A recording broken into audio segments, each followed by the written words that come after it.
Rise and shine, it's a brand new day. Ken can take the stage, ready to play. Weekdays at 10, the cars and the scene. Coffee in hand, they're living the dream. Aggression in the voice, got the whole town awake. Bringing fire to the mic, make no mistake. Shows in the corner, spitting out facts. Dropping truth bombs, ain't holding back. Ken in the morning, feel the heat. From 10 a.m. CST, can take a seat. Live and loud, that break in the mud.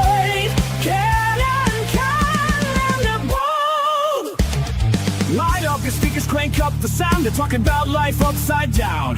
Opinions exploding like a sonic blast. In the studio, they're built to last. With passion and grit, they engage and ignite. Every single week, their foes can't fight. From sports to politics. This is a Huddle Sports Network broadcast. You can find us on Roku TV, Amazon Fire TV, Facebook, and of course YouTube. Get all your NFL news here first.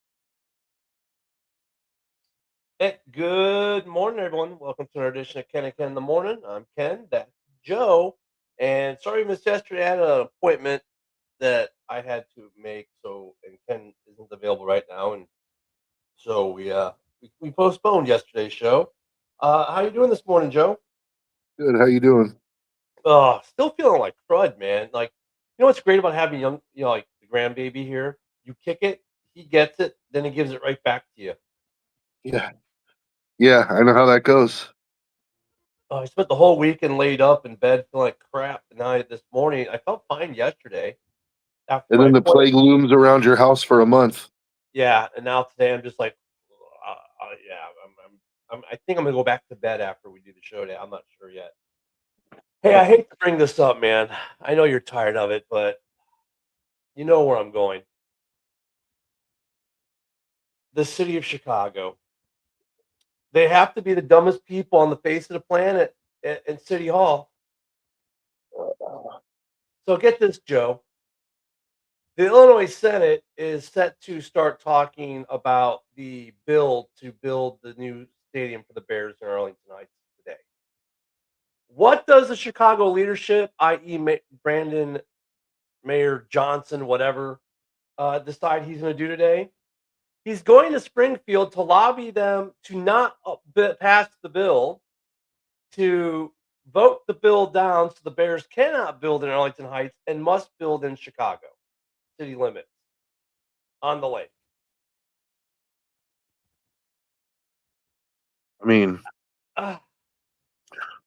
they build on the lake. Yeah, he wants them to build on the lakefront. How would they build on the lakefront? They don't own land there. Right. They're not going to tear down Soldier Field. Nope. So what are you going to do? And it's already been ruled out. The city's already been ruled out. Like for over a year, been ruled out. The NFL has even ruled out the city itself, saying the only two sites it's looking at is Hammond, Indiana, and Arlington Heights, Illinois. I'm not gonna lie to you. I would support that. I think if they were willing to like keep the facade at Soldier Field up, because that's the historic part, and allow them to tear down the rest and build a stadium like right there on the waterfront, like that would be. They already about 2 years ago, I want to say now, Joe, or 2 Super Bowls ago, I guess might be a better way of putting a timeline.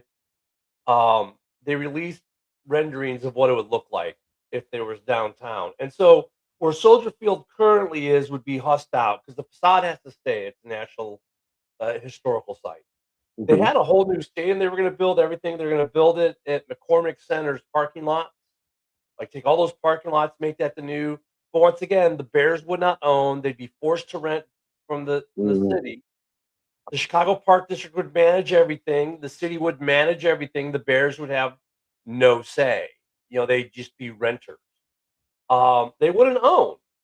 So now Mayor Johnson, as Illinois is fighting to keep the team in Illinois, says, "Oh, hold my beer," even though we've already lost.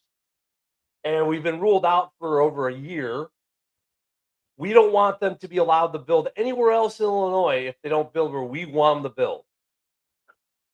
I mean, deals can always be made, man.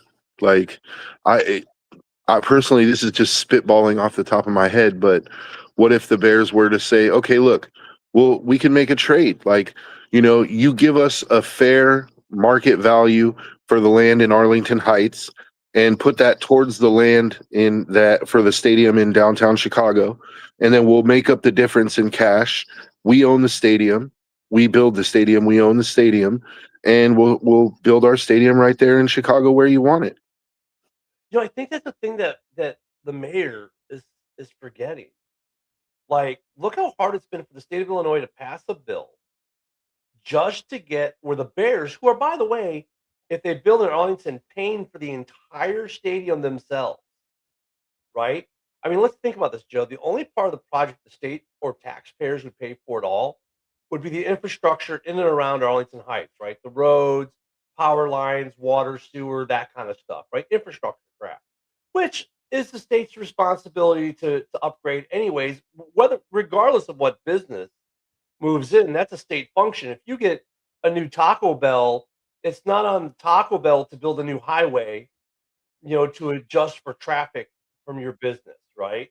It's on the state to adjust the roads to support the community, not the business's job. Right. So the Bears are going to pay for the entire stadium, $3 billion, whatever it is. The state's paying for infrastructure, and then, of course, we all know they've been fighting about the tax issue. Now you got Mayor Johnson going, well, you know what? We should allow them to have the tax break. We should charge them $200 million a year in property tax if you build them in Arlington Heights, which is a no-go. I mean, no sports team in America pays that much property tax on a stadium anywhere. Not even the Rams in LA, who have the most expensive property tax in sports at $9 million a year, right? Yeah. So he comes and says that, and then we will force them to build in Chicago, but now the state has to pay for it. Because if you're the Bears, why are you going to build on? Why would you pay to build a stadium on land you don't own or are not going to own? Well, that's why I said, I mean, if I was the Bears, I might consider making an offer like that because there's always, room for negotiation. The Bears have all that land in Arlington Heights. They up as like, hey, we'll in essence, you can like eminent domain this land, or give us fair market value for this land, and we'll put that towards the land in downtown Chicago. And then we'll pay the rest of the money and we'll build the stadium, but then we own the stadium and then you give us the tax breaks. The infrastructure is already there. So you're going to save hundreds of millions of dollars in infrastructure that you don't have to build, that you would have to build in Arlington Heights. I mean, it sounds like a reasonable deal to me, but. Well, they would still have to build infrastructure with the new stadium. I mean, not as much, you're right. But once again, though, like the Bears, with the city, I mean, the city's always said you'll never own it. We will control all of it. That's what this comes down to. The city of Chicago, the mayor's office, wants to control the Bears, wants to control what the team can and cannot do. Sound familiar? And the team's like, no, we want to own our own land. And the city's like, well, you can't.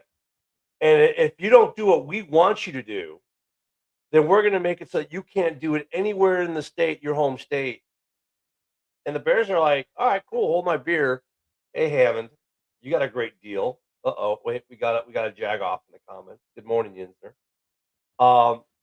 See, that's what I don't get about the city of Chicago. Like, dude, you lost, right? And now your state's fighting to keep the team just in the state, just in the metropolitan area. And you're pulling a Lori Lightfoot, to be honest with you. This is the same bullshit she pulled. Well, if the Bears move, they'll no longer be allowed to be called the Bears. We're going to sue them and force them to change their name and blah, blah, all this crap. And now they're doing the same thing. Well, if you don't build it where we want you to build it, we're going to force you to leave, and then we're going to sue you and this, that. Just like they're trying to sue Walgreens now for closing stores in high crime areas where they kept getting robbed. And they actually want to make this, check this out, Joe. They want to make it a crime in Chicago if you're a business and you move your business out of a high crime area. I mean, what is up with the idiocracy of these people? Is there a place in Chicago that's not a high crime area? Yeah. I mean, you go to the north side's okay. South side's usually south side, west side, north side's relatively okay, but there are some neighborhoods in the south side where you don't even yeah. If you're a business, you're like, um, yeah. I, there are some good parts of the city. Don't get me wrong. Um, but even the Mag Miles had some huge like robberies and thefts and just some brazen stuff. But I just don't get. Good morning, Fred. I don't get why Chicago is trying to torpedo the state's, the state keeping this team where it is. It's just sheer stupidity. Like, dude, you lost. Like, you're never going to give the Bears what they want. Everyone knows it. You know it. It's basically it reminds me like of high school drama where it's like if a guy likes this girl, right, but she doesn't like him back, she won't date him, so he goes and spreads rumors about her to everyone else so no one else will date her either. Like that's kind of what it seems like. I mean, this is just, oh, oh, geez. Hey, wait, let me not the sidetrack. Only sidetrack. Here's the question, Joe. Maybe you have an answer. I still have a VCR. Actually, I have two of them. I don't think there's any way to hook your VCR up to a TV these days. VCRs are RCA jack. Current TVs don't have RCA jack. I don't even think they have. Do they still have coaxial input? Maybe they do. Maybe you might have to off the check. Anyway, I don't have a VCR. Yeah, I still have two of them. I still have videotapes and stuff, believe it or not. Like the Bears, 85, the Super Bowl Shuffle. Got that on VHS. I guess the city of Chicago is just, I don't get it, man. I still want the stadium drama to be over, man. I'm tired of talking about it. It's just so frustrating. But it's like, God, it's just so stupid. I mean, I just don't, just build the damn thing in Arlington Heights and let's be done with it. Yeah. Yeah. Oh, here we go. Wait, they make a HDMI to RCA. Oh, there is an adapter. Okay, I'm gonna go look for one. Thank you, Fred. You can tell us old guys if you knew the answer. It'd be dope to watch the original Top Gun on VHS on a big old flat screen. I don't have Top Gun on VHS, but I still have some. I have a couple movies on VHS still, but I have like, dude, you remember like when they made the championship videos, like for the Bulls for their 6 championships? They're all on VHS. They never were put on DVD. Mm-hmm. The Cubs for the Boys of Zimmer, never put on DVD. It's only on VHS. I want to talk about something else. I want to talk about this whole Mike Vrabel, Diana Rossini thing. Oh, yeah, that's the other thing. That's like, it's Bears Stadium crazy to me. And then this, yeah. But it's not crazy to me that they had an affair, right? People have affairs. That's not the crazy part. The crazy part is, to me, is Rossini gets fired from her job, but Mike Vrabel just continues to coach the Patriots, and everything is fine, right? Like, yeah, I that's just another thing where I'm just like, huh? I mean, wait. I mean, I get it. They're both equally wrong. It's not like she's more wrong than he is. They're both wrong. It's an adulterous affair. But she gets fired. Maybe she's fired because she can no longer be objective with other football teams. I don't know. It's an ethical violation. Like, for a journalist to be dating one of their sources or one of their people they work with, that's why she was fired, is because of ethical concerns. But I mean, you want to talk about ethical concerns? Mike Vrabel, you're supposed to be like the face of a franchise. You're leading a football team, but hey, cheating on your wife is perfectly acceptable as long as you say the right keywords. Like, I realize I made a big mistake. I'm going to go to counseling. Like, Well, it's I mean, and you just send male reporters to him, and then you probably have a fair amount that's not going to cheat with them. I mean, yeah, and believe me, I'm not taking up for Rossini at all. Like, no, but they could have easily reassigned her somewhere else. Yeah, well, they really couldn't. I mean, they could, but nobody's like, her credibility is shot because of the ethical violations, and that's the problem. She did get offered another job though. Like, there's like this podcast or this dude that was a friend of hers that said, I'll take her, like whenever she's ready to come back, she can have a job. But it was more, I was just pointing out, like you said, she's not any more wrong than he is. Like, No. some reason it's like, he's getting off scot-free and her career is in the toilet, along with probably her marriage, unless her husband is an absolute cuck. Like, and Vrabel will suffer no consequences. He missed part of the draft to go to what was the reason he went some counseling his first counseling session. Yeah.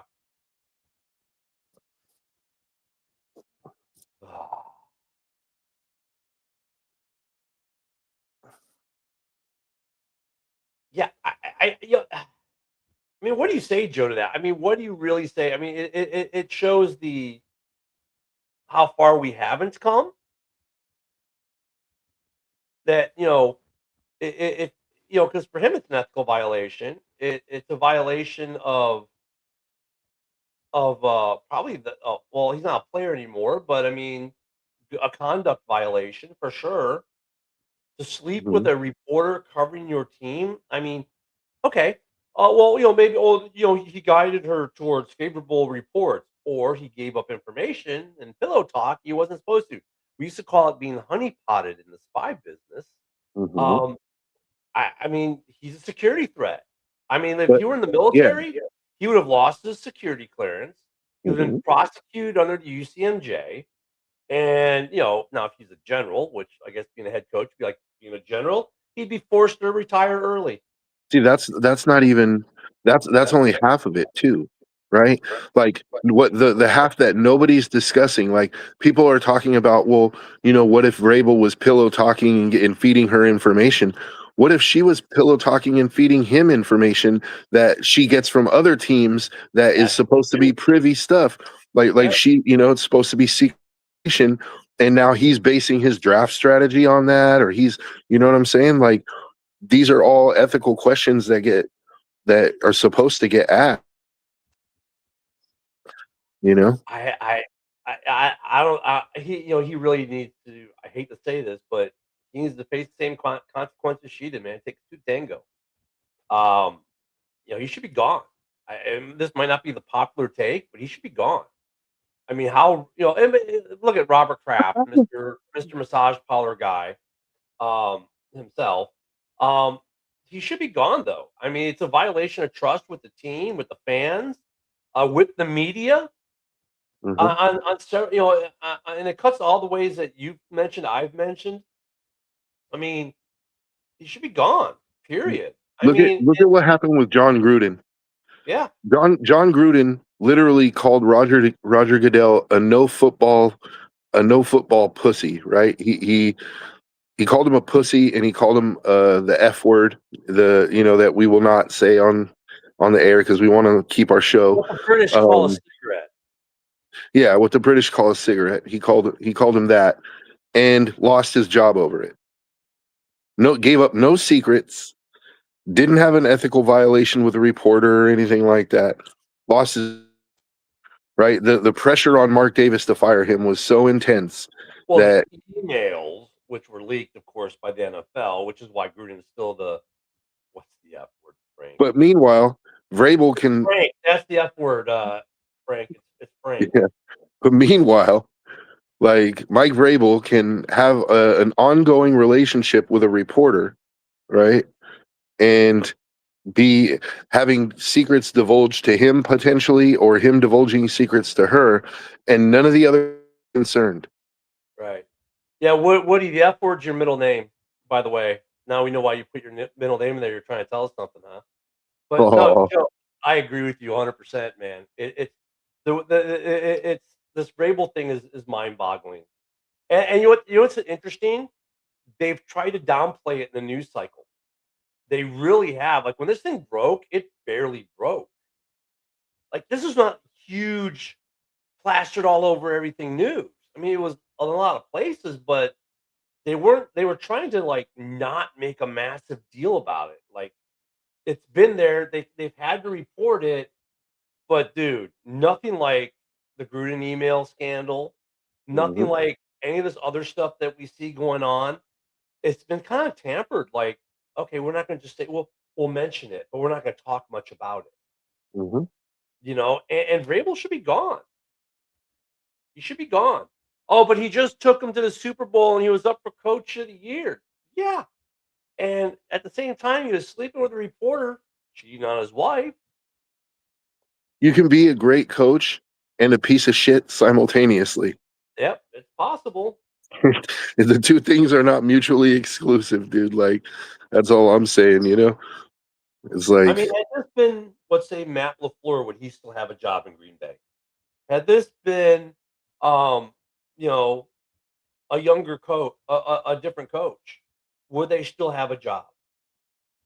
Had this, would Sean Payton survive something like this? First of I all, I don't don't think know. Sean Payton would ever put himself in that position. He's too Well, smart. he did have Bountygate, so I mean, he might not sleep with a reporter, but he's had his own issues. But I get Even what you're saying, though, Belichick and is smart it's enough an not. interesting question to ask. Like, I would even go further and say, if Mike Vrabel didn't take them to the Super Bowl last year, would he still have a job? No, I don't think he would. I think if they had a mid-year, If the Patriots went 6-11 or 7-10 last he'd year, be gone. He'd be gone. He'd be gone. and that just goes to show you the moral compass of the NFL. Like, No, the NFL is skewed. I mean, dude, it's oh, as God. long as you're winning, you can get away with almost murder. I mean, think about these two stories we've talked about today. Vrabel's still having a job, even though he's cheating on his wife, sleeping with a reporter, giving up who knows what information, or like you said, gaining information from this reporter that he shouldn't have to be privy to. The Bears, with the mayor of Chicago trying to stop them from getting a new stadium in Illinois unless it's built exactly where he wants it and how he wants it, which may force the Bears into into Hammond, Indiana. I mean, what's next? I mean, Le'Veon Bell wants to buy the Seattle Seahawks. That's also in the news cycle. I think that one's kind of cool, actually. A former player trying to buy into a team. I don't know if Seattle could deal with Le'Veon Bell as an owner though, but that's just me. Um, but I Where's he mean, getting the money to buy part of a team? yeah, he's only worth 12 million. I say only 12 million because I wish I had that. But I mean, he's probably got an investor group he's a part of or he's put together. But he's placing a bid, so he's finding financing. Um, and I think that's pretty cool. But then you look at like some of the other stuff that NFLPA is doing and some of these other leagues, and it just scratches your head like what's happening in the sport. Like sport is, I don't want to say it's ruined, but look at these brainiacs like the city of Chicago. And I want to let me add one more thing to my rant on Chicago, Joe, because I was watching, the World Cup's coming up, obviously, so I'm hyped to watch that. Chicago hosted the last time the World Cup was in the United States. It was the host city. Chicago withdrew its name because they didn't want to agree to terms. They wanted to tax FIFA and the World Cup at such a high rate. FIFA said no. And they said, well, if you won't let us tax the hell out of you, we don't want to be a host city. Which, by the way, the biggest sporting event in the world is the World Cup, right? It's bigger than the Olympics. And Chicago, who's already been a host city and made millions of dollars because they were a host city last time, decided we don't want to be a host city now because you won't let us tax you to death, costing the city hundreds of millions of dollars in revenue for having the World Cup in the city again. Now they're about to run the Chicago Bears out of the city. It makes you wonder about these places, man. Like, are we so anti-sports? Like, it's almost like we're anti-sports in some of these places now because, like, dude, like sports used to be our bastion, our place of where we could go and relax and forget about things. Now these politicians, I mean, like Chicago's like, yeah, we don't have any money, but we're taking a gift horse worth hundreds of millions. We're going to shoot away because we want to make billions instead of 100 million, and we don't care about the prestige that this brings us. That does bring that. And then we're going to take our franchise that's been here for 100 years and run them not just out of town, but out of the state. That's not even to mention the hundreds of thousands of fans that pack the stadiums for the games, like the Oh, hotels the they stay revenue. in, the hotels they stay in, the restaurants they eat at, the souvenirs they buy. Like you're getting money hand over fist, dude. The parking alone is $60. Like, Most of the cities that pulled themselves out of consideration for the World Cup, there's a consistent thread with all of them, and guess what it is? Democrat leadership. Yep. Because they couldn't get the taxes they wanted from FIFA, or they felt that FIFA's demands for security and renovation to bring stadiums up to FIFA standards was too much. Even though every city that's ever hosted has made hundreds of millions of dollars in profits. I Yeah. just I don't get it, man. I don't get it. And I kudos to the states like Texas and actually, Boston's they're gonna host some games at Gillette. MetLife is getting the final. I mean, so there's some places that they're gonna be at Arrowhead. That's pretty cool. And Kansas City's a pretty big soccer hotbed. But yeah, a couple stadiums were just like cities were like, yeah, no, we want more money. And when FIFA said no, they said, well, deuces, you just cost your city hundreds of millions of dollars. And in Chicago's case, you've been a host city. You know the financial benefits and rewards of doing it. And you're fighting to keep a professional sports franchise in your city. You could have taken some of this profit from the World Cup and rolled it into a stadium for the Bears. But then again, what don't you get the right pot? Yeah, I know. Well, here's the thing, though, Fred. So guess what? They're the top 3 states that have lost population in 25 and 26: California, New York, and Illinois. Are we surprised? Top 3 that have gained: Florida, Texas, and you ready for this last one? Indiana. Idaho. Yeah, Idaho makes sense. I was shocked. After I'm like, Idaho, Boise, really? Yeah, because What? a lot of Yeah, Californians are moving into Idaho yeah. I was like, wow.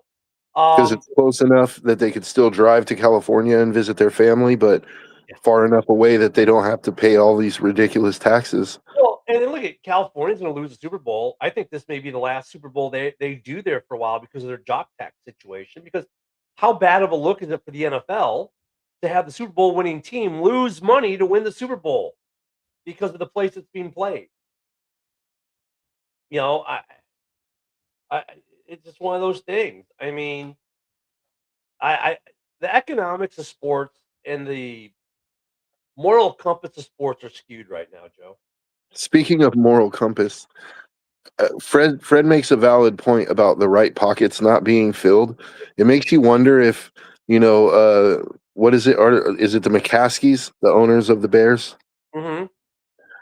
I mean, it makes you wonder, like, what a briefcase full of cash might accomplish, dude. Like, if placed in the right hands, like if you're going to spend $3 billion on a stadium, put $5 million in a briefcase, drop it off at the mayor's office, and the whole thing. All of a sudden, it's like, you know what I mean? What's $5 million? It's a drop in the bucket. I don't think the McCaskies are worth that much. Let me see what the net worth of the McCaskies. I I think mean, it's it's, kind of like Mark Gabe. Like they're worth a lot. Of net worth of the McCaskies.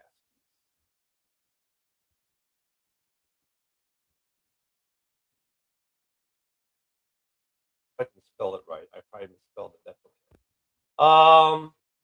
Oh wow, the McCaskey family net worth is estimated around 3.8 billion in 2026 mhm. because that reflects on 80% ownership stake in the Bears.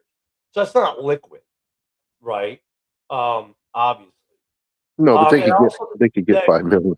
well, that also includes them owning the property, the Bears owning the property in Arlington Heights, Mhm. right? Um, her Virginia McCaskey was worth 1.3 billion. So that's interesting. Um, So I'm saying just grease the right palms, man. Like, it's Chicago, dude. It's not like there's not a history. Yeah, I look at. I think the Bears are if Bear Johnson mucks it up enough today or this week, I think the Bears are definitely in Indiana. And I know Billy's not going to be happy with it because he keeps telling me after he told me they were moving to Indiana, and then now he keeps telling me they're not leaving Chicago or not leaving Illinois.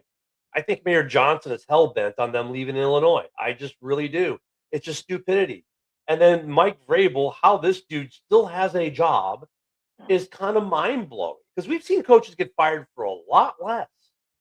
Yeah.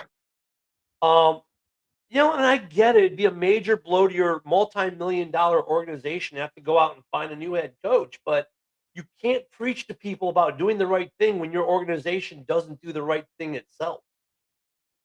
If your head coach violates your morals and ethics of your franchise, like he just did, and you retain him while she gets fired for morals and ethics clause, what does that say about your morals and ethics clause?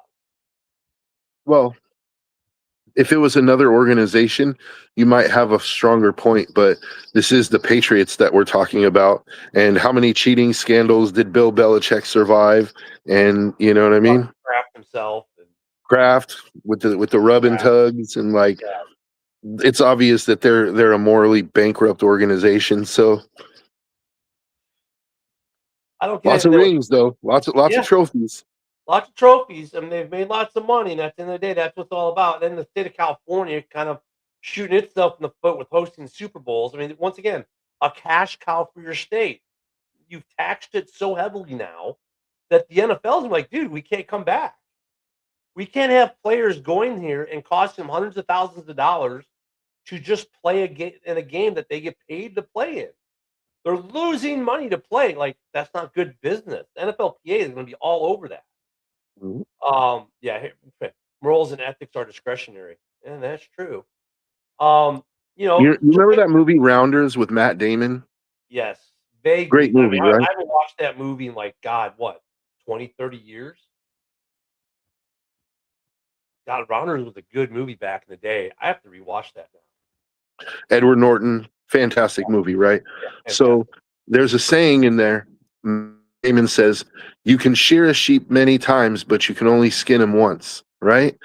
That saying is super applicable to these leftist states that are trying to tax the shit out of people. It's like, if you would just lower those taxes a little bit, you could get away with shearing your sheep many, many times. But instead, you want to skin them, and now it's like they're gone. They're not coming back. You know. Well, you know what's a great example of the inverse of this? Kudos to the state of Indiana. Right? They took party lines and blew them up because the Democrats wanted it, but they didn't want certain aspects, right? The Republicans wanted it, but they didn't want certain aspects. But they said, you know what, though, in the aggregate, this is good for all of us. We may not all get what we want, but we're all going to get something. And this is going to be better for us as a community, as a state. And they broke party lines and got their stadium deal done, in 2 weeks? Mm-hmm. And it was a massively good deal for the Bears and for them and for the state. And here we go to Illinois/Chicago, and they can't get out of their way. You go to California, they can't get out of their way. Honestly, why would you, the Oakland Athletics leaving Oakland to move to LA or move to Vegas? Don't blame them one bit. Better tax situation, better stadium situation. Why wouldn't you move? I do blame them though, because they're part of the reason the Raiders didn't get their new stadium in Oakland, and now they want to turn around and follow the Raiders to Vegas. I'm like, nah, keep the A's out of Vegas. Fuck the A's, man. I mean, I get that, but I mean, at the same time, though, kudos to the A's for jockeying their position right. It affected the Raiders. I like the Raiders too. It affected the Raiders in a way that maybe you and I aren't happy with. But at the end of the day, the Raiders got a really good home in Vegas and a great town to be in, right? Yeah, it affected the long-term base in Oakland, but it's a good excuse for them to go to Vegas on weekends now. Yeah, but I mean, I understand. I agree with you, but the same. Look, I get the A's why they did what they did, and then why the Yeah, Raiders I get why they did what they did because the city of Oakland's leadership is incompetent are and they don't incompetent. understand what they're doing. Like they lost the Warriors, they lost the Raiders, they're losing the A's. Now there's absolutely no reason on earth to go to Oakland Look anymore. at San Francisco lost Metallica. Yeah, but San Francisco still has the Warriors, the Yeah, Giants. Like, there's still Niners, reasons to go to kind San of, Francisco, you kind know? of have the Niners, but the state of California is going to lose Super Bowls. It is getting the Yeah. World Cup. You know what I was thinking about? I wonder. Well, the jock tax probably doesn't affect the World Cup because, well, it does. The players do get paid, but they don't get they're not under a contract in that way. They get part of the prize money. Are these states going to tax the U.S. born players or the players that play in the United States like professionally for their World Cup games? Some of these states, I wonder if they're going to jock tax them. Wouldn't that be a unique construct that costs the U.S. getting World Cups in the future because they want to tax the athletes in this competition?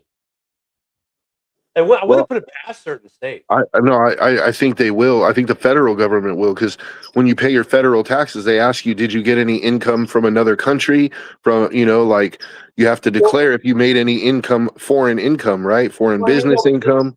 yeah, but I So mean, like, but jock tax wise, like that's normal tax, like, and they already deal with that, right? Like Pulisic, when they're playing a tournament overseas and they win tournament money and he gets a piece of it, the federal government gets its piece, and his state, depending on what state he claims as home of record, gets their piece. That's fine, but jock tax, are they going to jock tax them? yeah, I That's don't know. But that was my point is that basically, if the United States has this policy about overseas income, then it's quite possible that other countries who these players represent or come yeah. from could have those same policies. Like, well, you made this much in the United States during the World Cup, so we need a piece of that. But I'm wondering though if the states will, like California, would try to jock tax them like they did the Seahawks for the Super Bowl. I wouldn't doubt it. California, if they can get their hand in your pocket any I which mean, way they well, can, hey, it's like, hey, whatever city's hosting Ronaldo, who makes like 250 million a year. Can you imagine if he played a game in LA and they try to jock tax Ronaldo based off his contract with Al Nassr, and they tried to come after Ronaldo for like jock tax money? I mean, dude, it would be stupid money. I'm just waiting for them to do something stupid like that. I just am. And talk about shooting a gift horse in the mouth. Like you're already getting this gift of the World Cup, which is going to generate hundreds of $1 millions in revenue for you, and then you're going to try to get more and cost your country for maybe ever hosting again. yeah, Because it was funny, I was watching a video yesterday on YouTube. There was a British guy going, well, let's look at the stadiums that are hosting. And the guy was shocked that the smallest stadium that's hosting is BMO in Toronto at like 54,000, I think, is the small size capacity for the World Cup. And he's like, how many stadiums do they have that host over 60,000 people?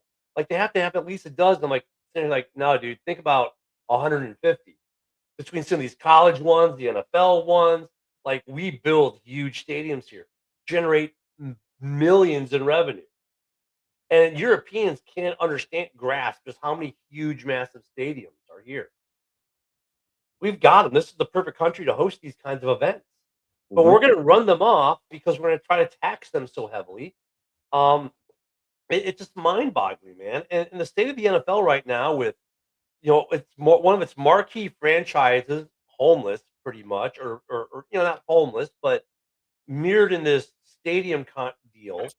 The Patriots with the Vrabel incident still getting sued by Chucky. That's still out there. It hasn't gone away. It's not going to go away. They still have the collusion lawsuit as well. That's still out there. This year's draft was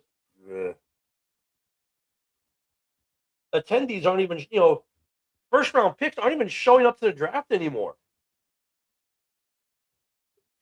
It did break attendance records though in Okay. Pittsburgh. Yeah, I mean that's the one good thing the NFL is doing is moving the draft from city to city to city, so you can get the experience. I mean, as long as and you offer enough free shit, people will show up. Um, yeah, it's cool, but the draft kind of sucked this year. Let's be real. And the attendance was up great. It's a cool event when it comes to your city. But I think even the luster of that's going to wear off soon. I mean, it is cool. I like the fact that every year. Where's it at next year? I don't know. I can't remember where it is next year, but it's kind of cool that every year it's a new city. I mean, it gives the fans something to watch. It's revitalized like fans actually wanting to watch it. I think that's kind of cool. But yeah, the NFL's got some major issues right now, and they really this Vrabel thing is just it's not a good look for them. None of it's really a good look, man. There's a lot of off-season drama.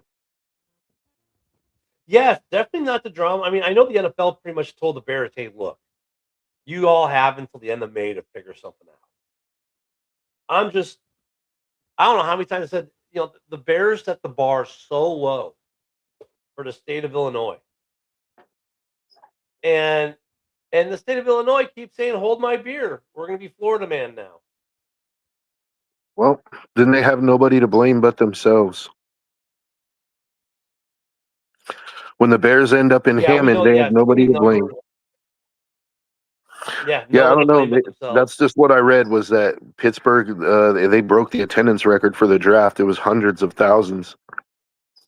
Every year they say that. "Oh, you broke the attendance record." Okay. Yeah, well, I mean, I don't understand how it's an estimate, obviously. There's not like a guy at a counter counting people coming through a turnstile. It is interesting though. More people showed up to the draft than have shown up to a Steelers anything in forever. Okay.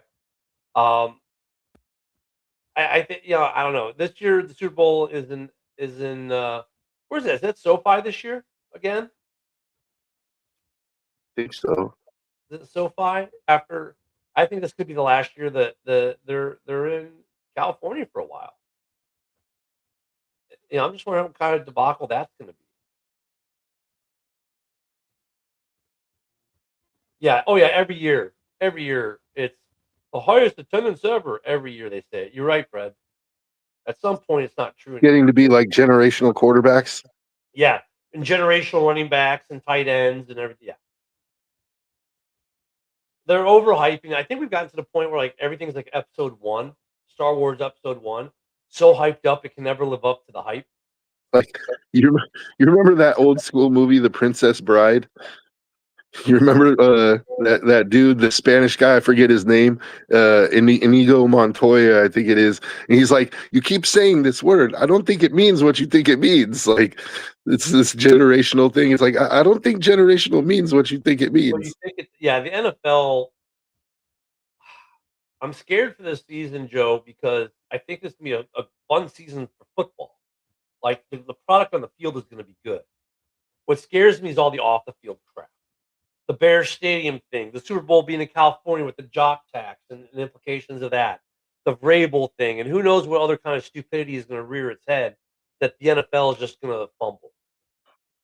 Like they're ruining the game. And really, if you really think about it, the halftime show debacles, yeah, I mean all that kind of stuff.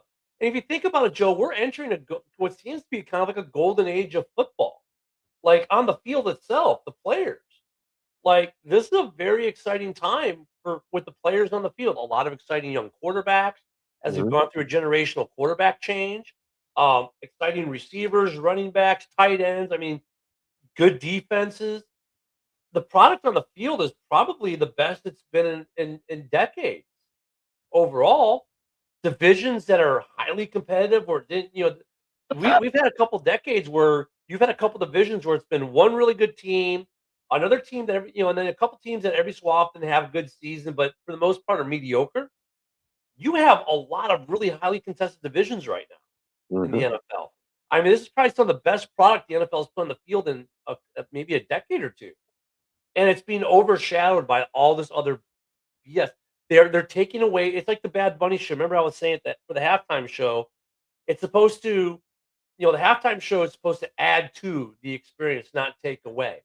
It seems like the NFL, whether it be them or their host cities or or otherwise, are doing more things to detract from the game itself, the product on the field, than letting the product of the field shine through.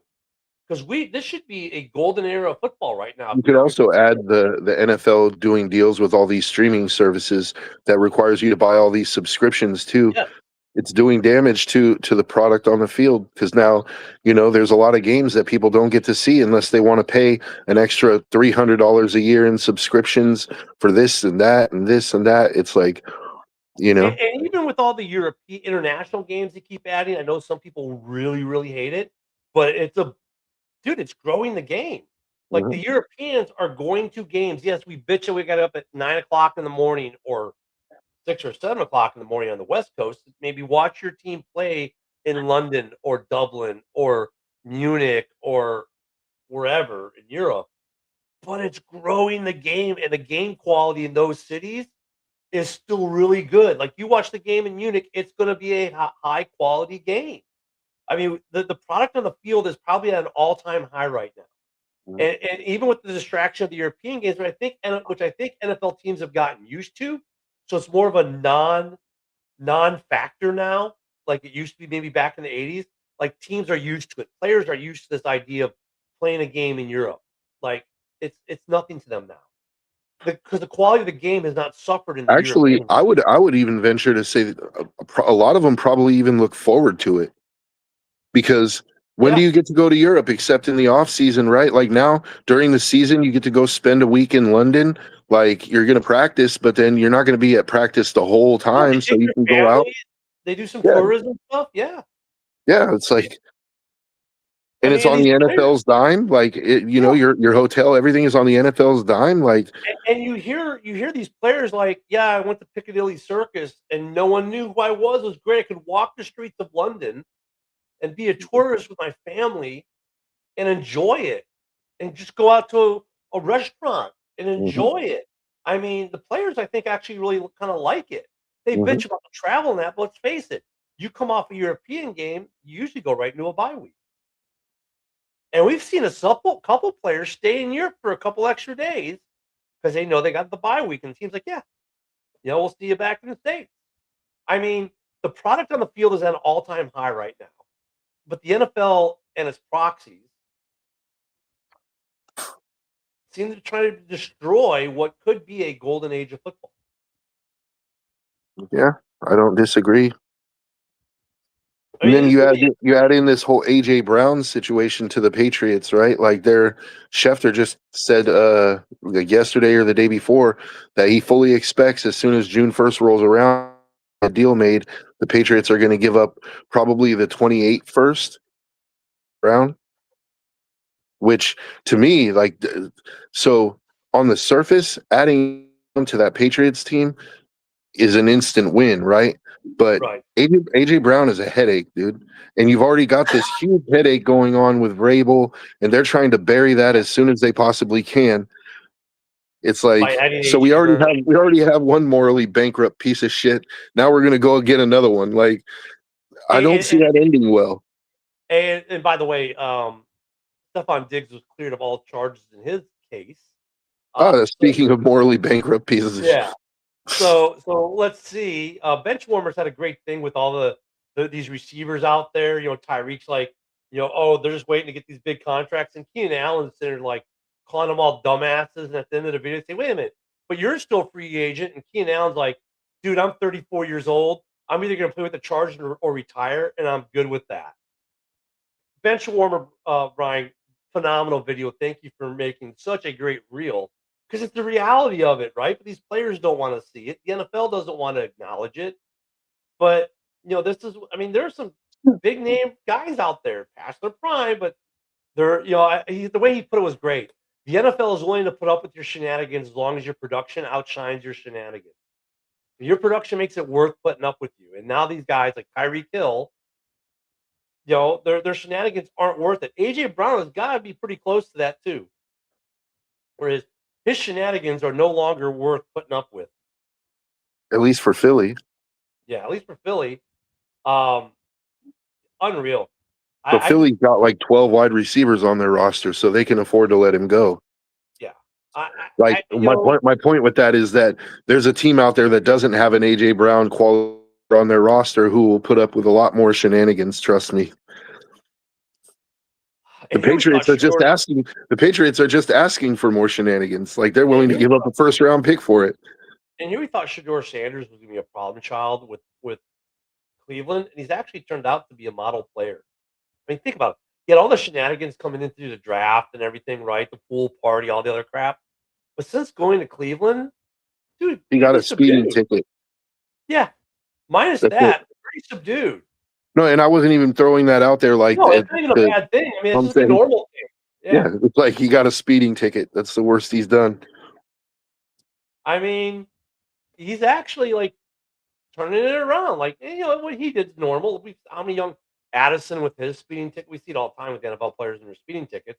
You remember, these are 20-something-year-old kids who are getting $200,000 supercars. Of course, they're going to go speeding around town. Hello? If I was 21 years old, 22 years old, and oh, by the way, here's your brand new Ferrari. Yeah, let's see what this baby can do. I get it. I don't blame them for being Mhm. stupid. They're You let's almost do have it. to. You almost have to test it at some point. What's the point Yeah, of having a Ferrari if you're not going to see what it can do at least once? but then you get these older statesmen of the NFL like Vrabel doing things he knows he shouldn't be doing, and the Patriots like, yeah, well, we'll just make sure he goes to counseling.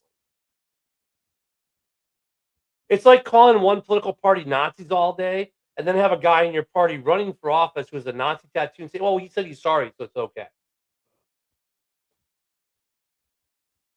Yeah, Make it it's, make sense.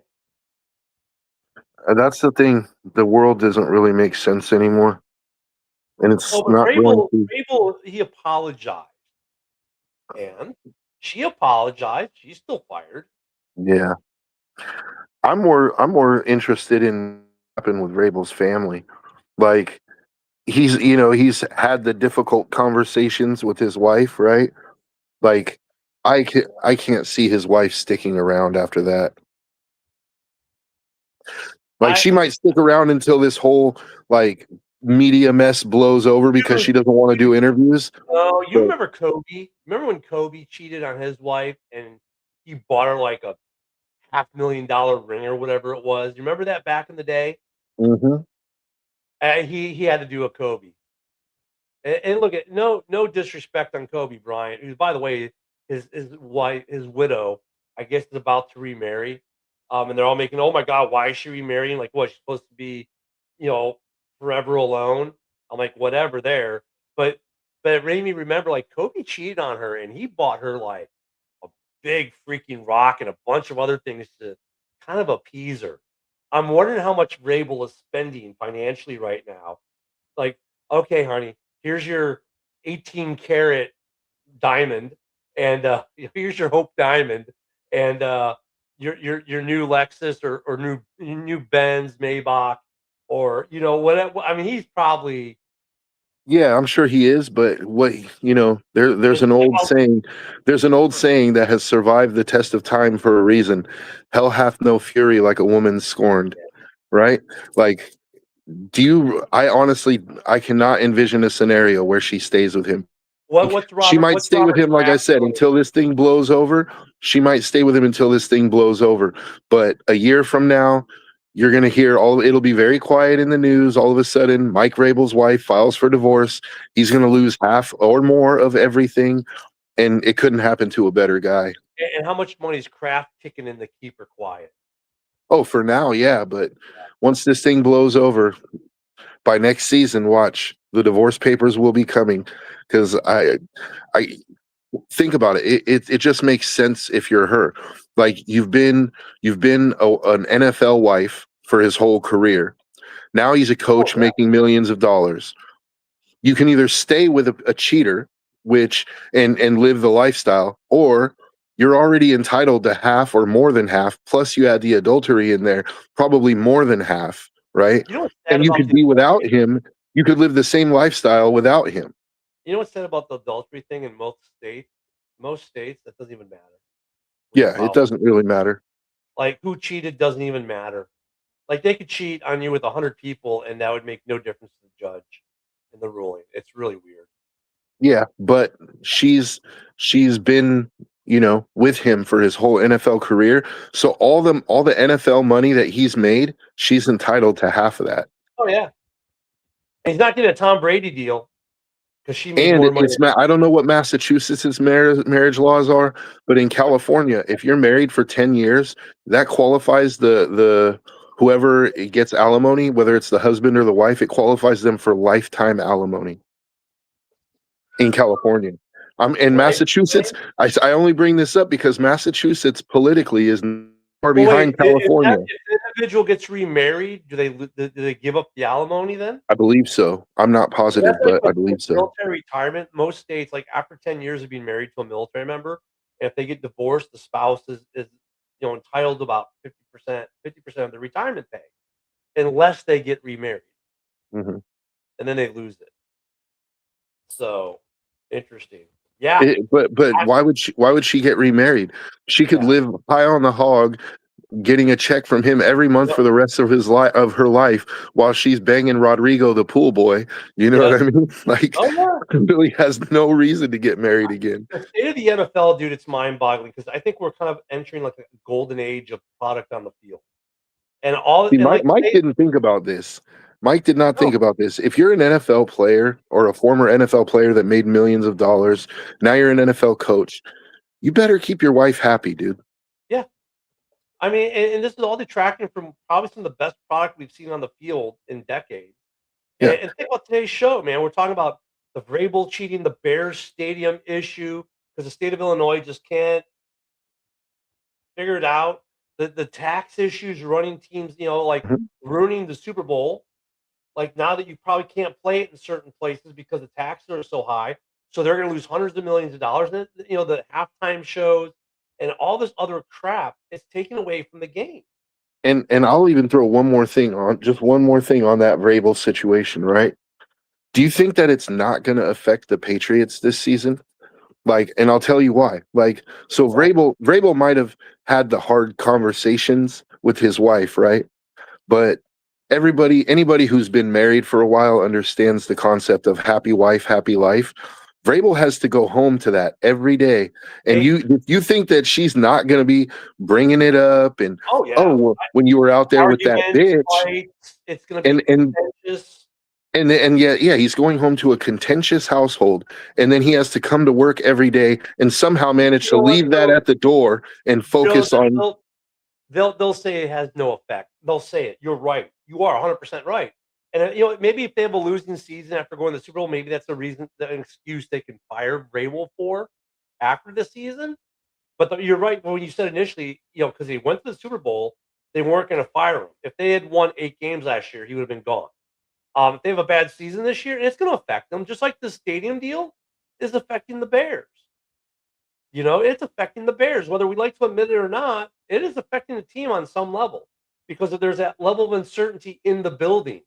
And I think the same is going to be true with Vrabel and the NFL. It's going to affect the greater game because now Super Bowls, the tax issues, the halftime show definitely had an effect on the game last year.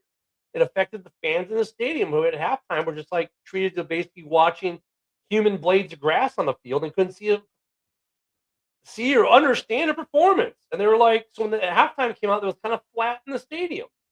These things are all affecting the game negatively. They're taking away from the product on the field when the product on the field has been the best it's been in probably a decade or two. Mm-hmm. The NFL needs to unscrew itself. And on that bad take, we have to say, good day to you guys. Thank you for joining us. JB's got a jam-packed show up after us. Joe and I will be back tomorrow. Ken will hopefully be back soon. I got to give him a call, see how things are progressing with his situation. Seems like real life is hitting all of us hard at one point. Obviously, I had to miss yesterday for a doctor's appointment. And I've got some other things going on over here. So thank you guys for sticking with us through the topsy-turviness of it all. Thank you, Joe, for being the rock through all this, man. Being here every day. I don't think we're going to have an MMA show today, unfortunately. No, that was yesterday. Oh, no, today. You're right. No, we're not. Days of the week. But Joe and I will hopefully see you here tomorrow morning. Everyone have a wonderful day. Enjoy some good weather. Be healthy, and we'll see you tomorrow. Thanks, guys.